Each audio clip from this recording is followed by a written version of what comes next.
স্পেনের সীমানা পৃথিবীর সবচেয়ে অদ্ভুত এবং বিস্ময়কর, আর এর মধ্যে একটি সীমানা প্রতি 6 মাসে দেশের হাত বদলায়। আপনি কি জানেন স্পেন ও যুক্তরাজ্যের মধ্যে সীমানা রয়েছে, যদিও তাদের মধ্যে দূরত্ব 1400 কিলোমিটারেরও বেশি? এই সীমানা জিব্রাল্টার নামক একটি স্থানে রয়েছে, যা স্পেনের দক্ষিণ উপকূলে অবস্থিত একটি ব্রিটিশ অধিভুক্ত এলাকা। যুক্তরাজ্য 1713 সাল থেকে এটি নিয়ন্ত্রণ করে আসছে এবং স্পেন বহুবার এটি ফেরত চাওয়ার চেষ্টা করেছে।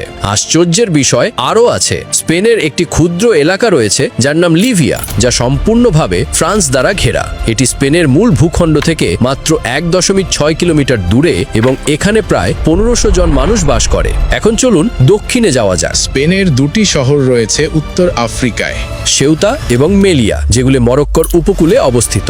তবে সবচেয়ে অদ্ভুত সীমানাটি হল পেনিয়ন দে ভেলেজ দে লা গোমেরা, একটি পাথুরে সেনাঘাঁটি যা স্পেনের দখলে। এটি মরক্কোর সঙ্গে যুক্ত মাত্র 85 মিটার চওড়া একটি বালুময় পথ দিয়ে, আর এটি পৃথিবীর সবচেয়ে ছোট স্থল সীমানা। এবার আসল চমক, ফিজেন্ট আইল্যান্ড, একটি ছোট দ্বীপ যা স্পেন ও ফ্রান্সের মাঝে বিদাসোয়া নদীতে অবস্থিত।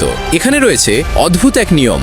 জানুয়ারি থেকে জুন এটি স্পেনের দখলে থাকে, আর জুলাই থেকে ডিসেম্বর এটি চলে যায় ফ্রান্সের নিয়ন্ত্রণে। হ্যাঁ, তারা প্রতি 6 মাসে একে অপরের কাছে দ্বীপটি হস্তান্তর করে, আর এই প্রথা চলে আসছে 1659 সাল থেকে।